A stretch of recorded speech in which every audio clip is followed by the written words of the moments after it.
Hasn't won a game, but 344 yards total, pretty good. So, Brew, we'll start with you. Who you got here? Ravens all day. They've got they win off paper and on paper. Because off paper, the intangibles of they're the more desperate team. Now, Dallas is desperate too. They need to win. But obviously, the Ravens are more desperate. They have the higher motivation level. And then on paper, their strengths are like perfectly fit for Dallas's weaknesses. Like, one, Dallas has been bad against the run. Last week, New Orleans, almost 200 yards rushing, just totally pushing them around. And obviously, Baltimore, even at 0-2, they got one of the top rush games in the league. If they really get Derrick Henry going, and then you always have to worry about Lamar, that's going to be a problem. They've averaged 5.7 yards per rush. So if they don't go away from the run, a lot of that's Lamar. Yeah. But if they don't go away from the run, and Lamar's probably, I don't want him to get too amped up, kind of like he was against Kansas City, but he's going to be amped up to the point where he's like, whatever it takes to win. So I think he is going to be running a lot, probably scrambling. And then defensively, Dallas can't run the ball. We thought their running back room was weak, and it is. Yeah. And the Ravens will be able. They've had a decent pass rush, but now that they know they're not worried about the run, they're going to really be able to get after Dak. And I think, Nick, it makes that offense one-dimensional and predictable. I think it'll be one-dimensional. And so I think the Ravens will be able to defend it more because they'll know what's coming. And I don't think Dak's at his best without a run game. I think he's always best when he's got a run game. The bright spot, Deuce Vaughn has doubled his yards per carry. The bad spot is still only 3 yards a rush. It was 1.7 last year, though. No improvement. So you said a lot there. What you didn't say is Baltimore is the worst pass defense in football. Number 32. Number 32 in yards allowed, number 30 in yards per pass, number 30 in completion percentage at 76%, giving up a quarterback rating of 98, and be like, well, they played Mahomes. But they also played, and don't call him, Wilds, you were right. Gardner Minshew is like the Patriots, wildly overrated by you. And they also played Gardner Minshew. If I were... The only reason Cowboys +1 is not going to be in Nick's picks in 30 minutes is because I'm a little concerned CeeDee Lamb could be a game day scratch or a guy who, you know what I mean, warms up and doesn't play. And I don't think the Cowboys can win without him. But if he plays, I've got the Cowboys. I think the Ravens coach. I had to just point something out real fast. And I'm not bringing this about the Eagles. I am focusing on this about the Cowboys and the Ravens. But, like, why is it okay for CeeDee Lamb to be a scratch, and then it's like, okay, well, then the Cowboys are still good as long as they got CeeDee Lamb, but then the Eagles don't get the benefit of the doubt for not having A.J. Brown, especially if Dak Prescott, according to Nick, is such a high-level, like, top 5 quarterback. You should be able to overcome that, don't you think? Especially because Nick also thinks that they have a good run game and a good running back room. So I just had to point that out real fast. Coach, almost every year, there's a team like this. The season from hell. Wow, that team that we all thought was going to be at least good, if not great, is bad. Last year, it was Cincinnati, call that the injuries, fine, and the Chargers. Off a playoff berth, there was Herbert in year 4 or year 3. It was year 4 last year, and they won 5 games. The year before, it was the Packers coming off back-to-back 13 or 12-win seasons. Rodgers 2 MVPs. They win 8 games. And the Rams. Season from hell from them. They won 5 or 6 games. The year before that, it was Cleveland and Baltimore. The year before that, it was Houston and San Francisco. Sometimes that's quarterback injury. Sometimes it's just season from hell. And so I like Dallas in this spot. Derrick Henry has gone for 100 yards once in his last 7 games. He's gone for 100 yards 4 times since the start of last season. Last year he was 4.2 a carry. This year he's 4.2 a carry. So I just think he's still a good back, but I don't think you get the punch that people thought they were getting. 84 against the Raiders. Like, second half, he had 7 yards a carry. Yes, and he ripped off one great run. I understand that. I don't think he's bad. No. I just don't think he is best running back in football type of player anymore. I like Dallas in this spot. Here's what I don't like, and Dak does a good job with press conferences, but I don't even like the fact that he's referencing that guys are listening to what everybody's saying and reading what everybody's saying. That for that to even creep into the locker room or to the mentality of the players, that to me is a problem. And when you hear Lamar talk, he talks about trying to get the problems fixed, and there's an accountability element to it. You hear Micah talk, and it's like, well, not everybody gave 100% effort. Not everybody gave 100% effort in the home opener. We're not talking about week 12 or 14. Yeah, I mean, listen, it's a shame that I didn't get the rest of that clip.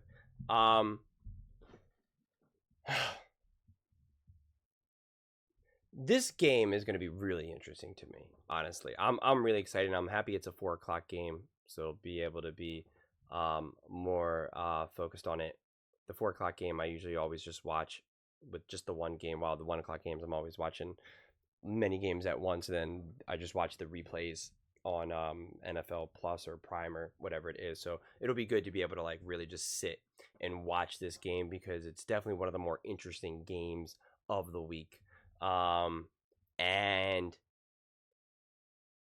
I have to imagine that Lamar Jackson, right, like Brew was saying, is going to come out like his hair is on fire, right? Like he is playing Patrick Mahomes and the Chiefs. Right, because the Ravens just can't go 0-3. They just can't. And I just feel as though because of some of the weaknesses of the Cowboys that they have, especially against the run, that it's just hard for me to see how that doesn't continue, quite frankly. And even if what Nick is saying about the Ravens defense being bad, I still have to imagine that the Ravens offense should just be able to get through the defense of the Cowboys. But it's going to be it's going to be, I see this game really going one way or the other. I see either the Ravens absolutely owning the Cowboys, or the Cowboys winning a close game, kind of like what happened with the Raiders versus the Ravens. I think if the Cowboys win this game, I think it'll be definitely interesting. The Cowboys would be elevated in my mind, not to the point where it's just like they're now a great team to me. They would definitely be just go up in my book, because I do think, even though maybe it's possible that the Ravens are just not as good as they have been in the past, they're still not a disaster. It is still Lamar Jackson. They still have enough of a team there that should be able to do damage. They still did play a great game, a definitely flawed game, but for the most part, they were still in the game against the Chiefs. That game versus the Raiders is an interesting game, because are the Raiders just a harder out? We know Nick doesn't like the Raiders because they're in the Chiefs division, but are the Raiders a tougher team than people are giving credit for? So that's, again, like I've said in my previous clips, like that's kind of the fun of trying to figure out who these teams are. Is it possible that the Ravens are actually a great team and they still go 0-3, right? Like, is that possible? At this point, I don't know. I really don't. So that's the problem. Like, if they're not really that great of a team, like Nick is kind of implying, but then the Cowboys beating them wouldn't really be all that impressive, I suppose. But if the Ravens are, which I have to imagine at the minimum, they are a good team, even if they're maybe not a great team, then the Cowboys beating them would definitely go up in my book. But I think it is also possible, because of what Lamar Jackson does and what his strengths are, that there is the potential for it to be another just field day, not unlike the Saints. Because especially if the Ravens are able to run all day on the Cowboys, then that will definitely open up the field for some of the passing game and should really give some just pretty easy looks for Lamar that he just can't mess up. The other way that I was going to say that I could see Lamar or the Cowboys potentially winning this game is if Lamar really is just not able to hit his men, right? He's just kind of continuing the trend of just not playing good fundamental football in that regard, right? The Chiefs tape, just really has been burned into me of like how many missed opportunities he really had. If that trend continues, right? Like then to me, the narrative of that game is more like, what do you do with Lamar moving forward at this point, right? It would be less about the Cowboys winning and more about like what is going on. So much of this is so hard to predict because it's just like, I can't wait to see who wins and how they win, right? More than anything. But if you really ask me in terms of the question of who you got, Baltimore or Dallas, I see either Baltimore winning very convincingly, where it's just like, oh my God, Dallas Cowboys could do nothing, or the Cowboys win in like a closer victory. I don't see it because Nick was kind of implying, oh yeah, it's going to be one-dimensional because the Cowboys are going to be able to throw all day on them. Like he was kind of implying that the Cowboys would win much more convincingly. I would struggle to see that, but if they did, it would definitely be interesting for sure. Because of course, just like I said, how Lamar Jackson is going to play like his hair is on fire and going hard. Same thing with Derrick Henry and just honestly the Ravens as a whole.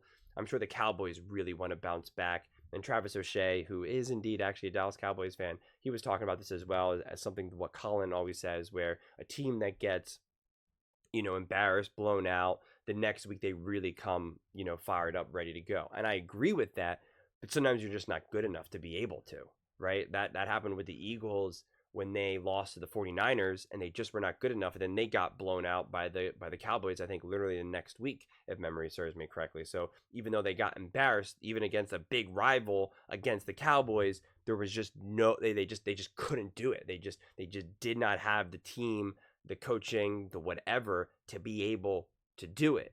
And this is where you're going to at least find out what type of fight Dallas can put up. Because if they get blown out, that would be incredibly telling, right? That would be very reminiscent of just like, you just don't have a good enough team right now. You just don't have a firepower. Because it is hard. If you get blown out twice, no matter how great the teams are, it's just typically not going to be a good indicator of you being a good team, of you being a good team. It's just the signs would be pointing in the opposite direction. So fascinating stuff for sure.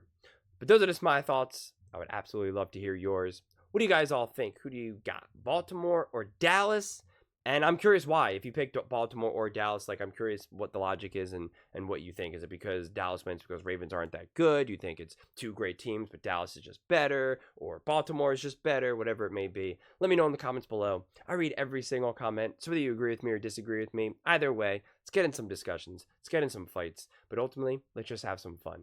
And please do consider subscribing. We are building an amazing community here, and I would absolutely love to see you part of it. I want to build something that we all genuinely feel connected to. Something that we're really excited to be part of. I think we're on our way to doing it. And please don't forget to give this video a thumbs up, as it really does help with the visibility and the algorithm. Thank you so much, and see you next time.